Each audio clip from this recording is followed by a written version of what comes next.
आज के वीडियो में हम लोग खनिज और अयस्क में क्या डिफरेंस होता है इसको समझने वाले हैं।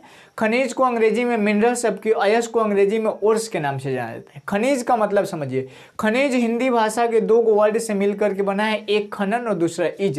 तो खनन और इज जब आपस में मिलेगा तो खनिज का निर्माण करता है। खनन का मतलब होता है खोदना। किसको खोदिएगा? मिट्टी को खोदेंगे। मिट्टी के कौन से सतह को हम लोग खोदेंगे?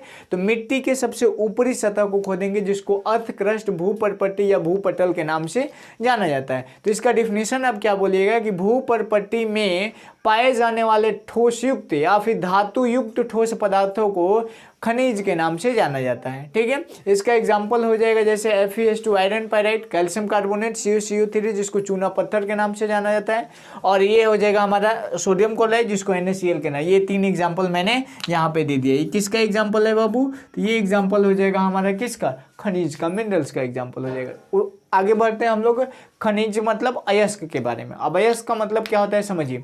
अयस्क का मतलब होता है खनिज के द्वारा आसान तरीके से धातु प्राप्त करना ही, मतलब जो प्राप्त होता है उसी को क्या कहते हैं? अयस्क कहा जाता है। खनिज जिनसे धातु आसानी से तथा लाभदायक तरीके से प्राप्त किया जाता है उसको कहा जाता है हमें खनिज। खनिज का एग्जांपल हमारे यहाँ पे है Al2O3 जिसको बॉक्साइट के नाम से जाना जाता है, CuFeS2 जिसको कॉपर पाइराइट कहा जाता है जो किसका? कॉपर का अयस्क है, PbS जिसको गैलेना कहा जाता है जो शीशा का अयस्क है, ZnS जिंक ब्लेंड कहा जाता है जिसको अंडरलाइन किया ना, ये एल्युमिनियम का है, ये कॉपर का है, ये शीशा का है, और ये किसका है? जिंक का है। तो ये चीज़ आपको समझ में आया होगा। अब अंतर समझते हैं हम लोग क्या होता है। अंतर में पहला अंतर है कि खनिज में अशुद्धि की मात्रा अत्यधिक होती है, जबकि अयस्क में अशुद्धि की मात्रा कम होती है। अयस्क में जब खनिज में जब अशुद्धि अधिक होगी, इसका मतलब इसमें धातु की प्रतिशत मात्रा कम पाई जाएगी। सिंपल सा वर्क समझिए कि किसी चीज़ में अगर अशुद्धि ज़्यादा है मतलब ओरिजिनल पदार्थ उसमें कम मिलेगा, सेम उसका अपोजिट हो जाएगा। इसमें अशुद्धि कम होगी, दैट्स वाई इसमें धातु की प्रतिशत मात्रा क्या होती है? अधिक होती है। अब यहाँ से धातु प्राप्त करना जो होता है हमें कठिन होता है तथा अलाभदायक होता है। कमर्शियल नज़र से देखेंगे, मतलब व्यवसाय के रूप से देखेंगे तो धातु प्राप्त करना थोड़ा सा ही महंगा साबित होगा, जबकि यहाँ पे धातु प्राप्त करना सस्ता तथा लाभदायक होता है। समझ में आ गया इतना बात। दूसरा चीज है कि सभी खनिजों से धातु का निष्कर्षण होता है? नहीं होता है। सभी खनिजों से धातु का निष्कर्षण नहीं होगा, लेकिन सभी अयस्क से धातु का निष्कर्षण हो जाता है। ठीक है।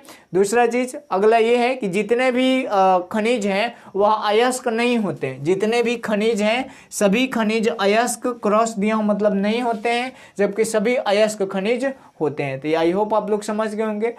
अंतर पूछेगा तो भी लिख दीजिएगा, पूछेगा कि खनिज और अयस्क क्या है तो भी लिख दीजिएगा। खनिज किसे कहते हैं?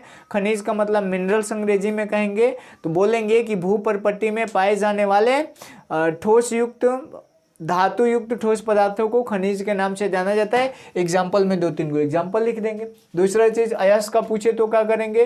कह रहे कि वैसे अयस्क जिनसे धातु प्राप्त करना सस्ता तथा लाभदायक होता है उसको अयस्क के नाम से जाना जाता है। एग्जाम्पल के तौर पे एल्युमिनियम का अयस्क होता है बॉक्साइट, जिसका निष्कर्षण बॉक्साइट के द्वारा किया जाता है। हमारे चैनल पे लोहे का, एल्युमिनियम का, कॉपर का और ये पारा का, सोडियम का निष्कर्षण का सिद्धांत पढ़ा हुआ है। आप लोग प्लेलिस्ट में जा करके देख लेंगे, अभी सर्च करिएगा एक्सट्रैक्शन ऑफ एल्युमिनियम, फिर ऊपर ट्यूटोरियल, तो भी हमारा वीडियो आ जाएगा। और इसमें अंतर पूछे तो हम लोग कर ही सकते हैं। मिलते हैं नेक्स्ट एपिसोड में, तब तक के लिए bye bye, take care, that's all.